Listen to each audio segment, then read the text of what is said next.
wax na ko muy baatu tubaab boo xam ne aadama ku nekk mën na ko jëfandikoo donc mi ngi noonu je pense que li ñu war a wax ci wàllu liberté d'expression tey commissaire bëri na wàllu liberté yi de manière générale sa commentaire certainement wala say commentaire ci dossier yi ñu fi junjoo muy bu Omar Sow mais surtout Moustapha Diakhaté mi ñu doon àttee tey. man sama commentaire maa ngi koy kale ci 2 dimensions. benn bi mooy ñi yore nguur gi ak justice bi li ñuy def benn bi responsabilité wu ñi nga xam ni ñoom ñoo jàkkaarloo ñoom yoon wi ñu jaar foofu la il n'y a pas de liberté sans combat à chaque fois que nga bàyyi sa benn tranche liberté même sa kuuru kër di nga gis ko occupé même bu fekkee xar mi nekk ci enclos bi la. la nature a horreur du vide. astamat nag bu fekkee ni ci système mu état république la nga xam ni pouvoir d'abord les enjeux du contrôle du pouvoir sont là ñii taxaw yore ka déjà di xataraayu amatuñu conscience su juste amatuñu conscience su justice li ñu am conscience mooy naka la ñuy fexee ba téye pouvoir bi et dans la situation comme celle-là tous les excuses parce que li ñu gis seen kanam mooy ils sont dans le pouvoir ils ne se jugent plus en tant qu'acteurs par rapport à leur responsabilité mais en tant que une sorte de clientèle qui tient coûte que coûte à continuer à gérer responsabilité ñi jàkkaarloog ñoom donc daf di lii nga xam ni moom la Adama wax ci attitude Moustapha. Moustapha, moi je m'attendais pas à plus que ça, à moins que ça. À moins que ça de sa part. Pourquoi? Parce qu'il est parti, je l'ai dit. ñun ñëpp ku ci nekk am nga sa épreuve mais il a creusé les sillons de manière très profonde. dafa woon ni il faut que ñu suulu pas ba ci ndigg mais ba ci baat. bàyyi sunu bopp rek mu génn ñu jàkkaarloog nii d'accord nag ni fi ñuy dale sa kaw mënatoo ko natt parce que lii ñuy wax fii sax pour un tout petit peu mu am benn grain bu ci jàll mais tu risques de tomber dans les mailles mais ça fait partie du jeu. Nous avons la responsabilité de porter ce combat pour notre peuple pour notre pays soo koy wax nii dafay mel ni ci beneen dimension monde la ñu nekk au-delà parce que. discours yu mel nii booy xool lu ko indiwaat après les années 60 ci géew bi mooy le discours populiste de Pastef mais il faut qu'on le reprenne pour que ñu centrer discours bi autour des intérêts du peuple et la responsabilité que nous avons en tant que citoyens de nous battre pour notre peuple. Cette liberté elle n'est pas la liberté de chacun des acteurs que nous sommes ici elle est la liberté de tout un peuple qui est en train de vouloir s'exprimer te kenn mayetu ko sax boo koy xool l'autre responsabilité c'est effectivement ce problème de confiscation des libertés bi nga xam ni moo fi nekk depuis très longtemps nous n'avons plus dafa dem ba nous n'avons plus le droit de porter un jugement sur la marche de notre pays aujourd'hui le Sénégal emprunte ba mu mel ni sabar gu tas mais presque à mon droit loo ci wax rek ñu péjoratif que on dit ah da nga ñuy fontoo ah da nga ñuy quand on en arrive là quand on arrive à voir que dans un pays normal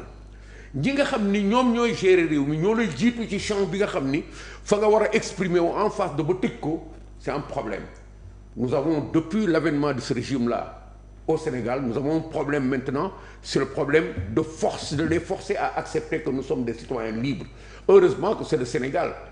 nous ne sommes dans aucune république bananière j'ai entendu le premier ministre là consort répondant à quelqu'un dire que na kooku xam ni démb mu ngi fi woon le Sénégal les patriotes république bananière nous ne sommes pas dans une république bananière en parlant de Bourgi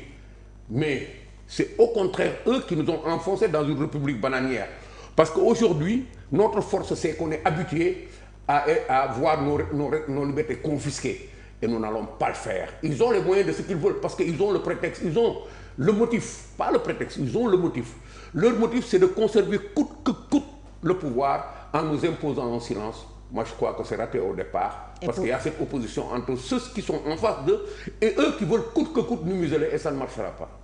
et pour yow ci yoon boobu la ñu jaar ak Moustapha Diakhaté non du pour man c'est une réalité qui crève les yeux de tout le monde wax naa la ni la lii may wax fii sax man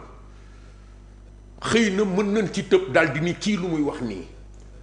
si je répétais le propos de Moustapha Diakhaté qui a dit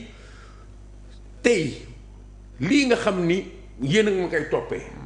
premier ministre bi wax na lu ko gën a grave parce que tudde na président de la République Serigne Ngoundou mais on risque de m'appeler demain pour me dire lu tax nga wax li Moustapha Diakhaté wax ni moom le premier ministre wax tudde que président de la République. Vous voyez un peu dans quel méli-mélo on est, c'est extraordinaire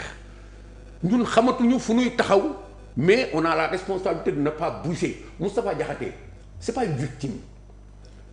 c'est quelqu'un qui est dans son rôle,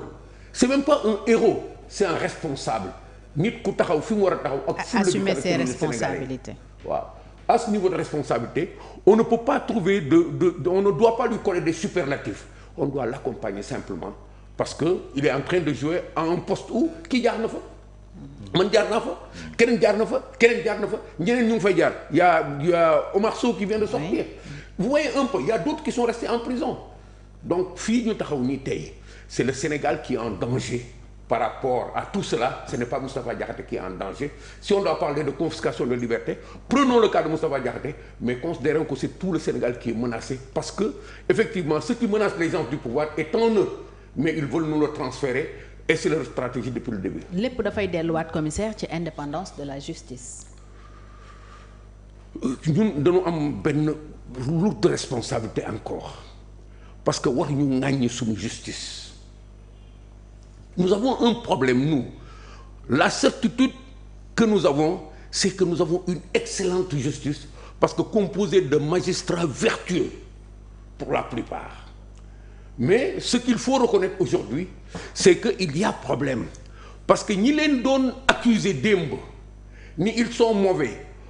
ñi doon wax ni démb ils vont leur venir en aide bu ñu jotee ci pouvoir bi. Balaa limite ba comment dirais-je encore, ils ont défoncé leur rempart. Gis nga morale de fer bi nga xam ni moom la magistrat yi doon xeexee seen indépendance nga xam ni tu les vois dans des communiqués simplement dara du leen pénétrer Pastef a défoncé ces murs là dugg ci seen biir polluer d'abord environnement bi ba noppi pourrir que c'est ça qui fait que on a des problèmes avec notre justice aujourd'hui. soo naan polluer et pourrir lan ngay xalaat. Comment polluer ak pourrir lan ngay xalaat naka lañ ko defee si yan stratégie lañu ko teg. mais voyez c'est loolu moo xew ci administration yëpp loolu bokk na ci li bloqué Sénégal dañ koy appliquer rek. ci kaw mooy politisation bi. wala politisation bi mooy polier bi. ok ah ils sont entrés avec une offre qui va, ils ont récupéré li nga xam ni moom la magistrat yi amoon comme préoccupation amplifier que dindi ci ay emphase ba noppi ni leen nag ñun ñoo ko war a mën a régler. ba le moral c'est effrité. maanaam dañu jënd combat wu magistrat yi en quelque sorte. dañ ko foqati jënduñu ko. d'accord dañ ko foqati ci ñoom pourquoi parce que ils ont forcé leur conscience dañ leen jël seen baram dugal ko seen biir bopp ba magistrat yi am fu ñu leen dégloo. d'accord l'autre aspect des choses maintenant pourrir la magistrature c'est retourner des magistrats contre la République. Retourner aujourd'hui des magistrats contre le peuple sénégalais loolu mu ngi feeñ depuis avant ñu ñëw au pouvoir. Nous savions que dans ce corps de magistrats, chez les avocats, partout ailleurs, il y a des gens qui ne pensent plus métier, qui ne pensent plus droit, qui respirent Pastef. Bu ñu demee ba gis ay magistrats à l'époque yuy takk ay bracelet wu Pastef, mais ça pose problème. Bu ñu demee ba des magistrats ne se cachaient plus à cette époque-là, ils prenaient fait et cause pour Pastef, ça pose problème. Contexte avant élection arrivée Pastef bi li ci gën a yàqu c'est des magistrats infiltrés ñoo ko indi. Pourquoi? Parce que ils ont déréglé le jeu de la justice, ils ne l'ont pas laissé à sa place et puisque ñun doon am un système fort, le système a accepté la parole des magistrats. Ils ont saboté la justice, mais la justice leur a dit comme ci ngeen bokk dina nangu li ngeen def et je ne cite pas de nom mais xoolal procès yi fi am par rapport aux affaires de Ousmane Sonko et mon parent Keïta et autres là qui tenaient coûte que coûte à lui faire administrer une sanction qui ne l'empêcherait pas d'être candidat. Xoolal tout ce qui s'est passé entre Ziguinchor et Dakar nga comprendre ni au-delà du respect que nous avons pour les magistrats, nous sommes obligés de lire leur comportement à partir des actes eux-mêmes qu'ils posent dans l'espace public et c'est extrêmement important. Donc ils ont pourri la magistrature depuis. Quand le procureur l'a arrivé, il y avait un préjudice défavorable extrêmement fort eu égard à li ñu ko xamaloon li mu fi jaar-jaaram. parcours am. Moi je suis resté sceptique parce que du moom laa wóola di mais le système qu'il a accepté de servir c'est ce système qui est très corrupteur de tout dañ lay jaay doole en tant que magistrat placé la fi nga xam ne dañ lay vice ensuite maintenant il est corrupteur à plusieurs points de vue lépp li nga xam ne day intéressé nii da koy verrouiller di ko servir ñuy wax naan lii Sénégal wax naan ay ñoo yore teraanga yi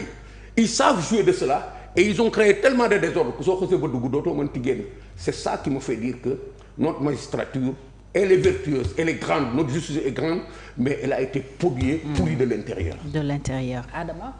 donc tey justice bi nangu na